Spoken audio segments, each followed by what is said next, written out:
Somaliland iyo Puntland iyo galmudug miisaaniyadii dawladda federaalka ay ku jiraan waqooyi barina kuma jirto waxaan xildhibaanka saaxiibkay aan ka codsanayaa inuu u soo sawiro bulshada waqooyi bari maadaama aynu ku noolnahay dunia casri ah waxaan saa ugu dirayaan ku xujeynayaa waxaan ogahay inaanu helin waxaan nasiib daraa daacayaadka iyo propagandadu inta badan waxay ka iman jireen meel la yaqaan oo macruuf ah laakiin xildhibaan deegaanka u dhashay soo shaqeeyay tan oo kale lagama filay runtii xoogaalnimadeeda xildhibaankani qayb kama ahayn hirdankii iyo dadaalkii lagu jiray waqooyi bari inay dawladda federaalka miisaaniyad rasmi ay ku yeelato hogaalkayga xildhibaanku markii ugu dambeysay kismaayuu jiray habeen hore xildhibaanka kismaayaan ku ogaa runtii waxay noqotay wax la yaab leh inaan saaka ku arkay isagoo ka hor hadlaya aqalka baarlamaanka Soomaaliya arrinta beeninteeda kadib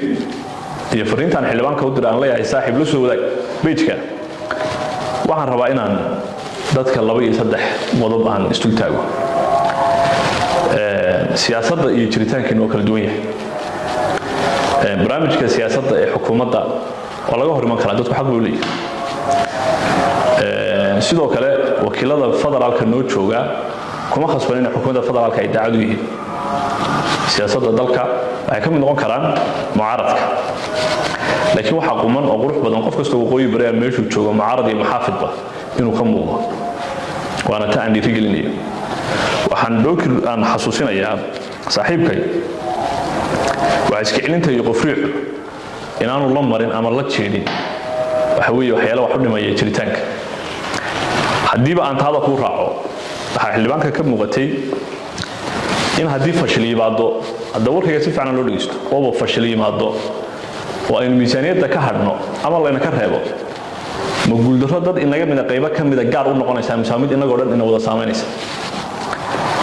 ma guuldarro cid gaar ah aynu ku eedaynaa mise waa dulmi ummadeenna oo dhan laga galay waa dulmi ummadeenna oo dhan laga galay xildhibaan ragga bardoodanku idinkala dhexeeyo waxaan jeclaan lahaa daan nin dhalinyarana aad tahay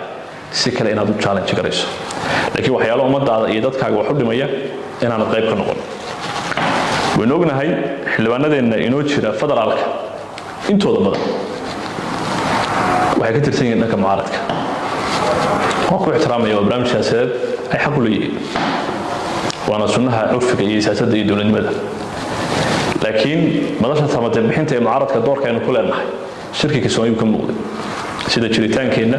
umadnimadeenna iyo statekeenna intaba lagu gafiyay waxaan rabaa cid ka soo siyaasadda ku jirta abadan ay waqooyi bari u dhalatay inaynu kala garanno waxa inaga ina dhex yaala waa wax yar waa wax sahlan waa wax nolosha caadiga ah laakiin jiritaankeenna umadnimadeenna rabitaankeenna waxa aynu doonayno maaha inaynu dhaliil isaga dhigno waxaan warka xildhibaanka ku soo gabagabeynayaa xildhibaan mas'uuliyaddaasi weli adiga ku saaran tahay miisaaniyaddu waxay martaa habraac rasmi ah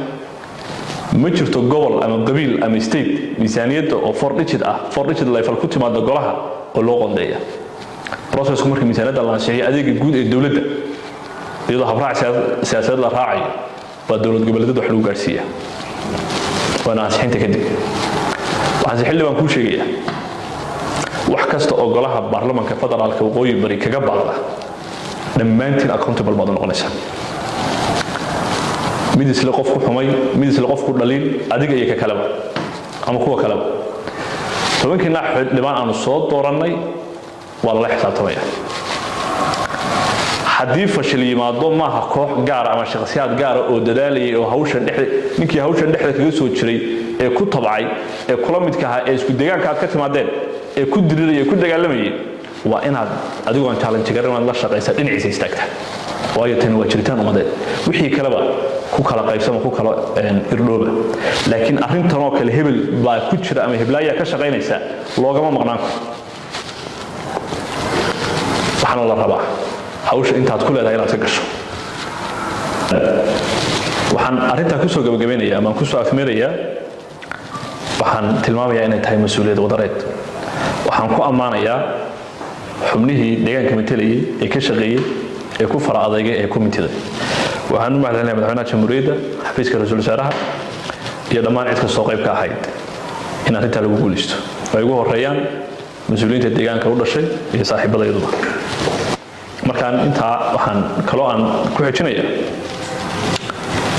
in la fahmo waxaa danteenu tahay runaantii adeegga isgaarsiinta iyo teknolojiyadda casriga ah waxay lafdhabar u tahay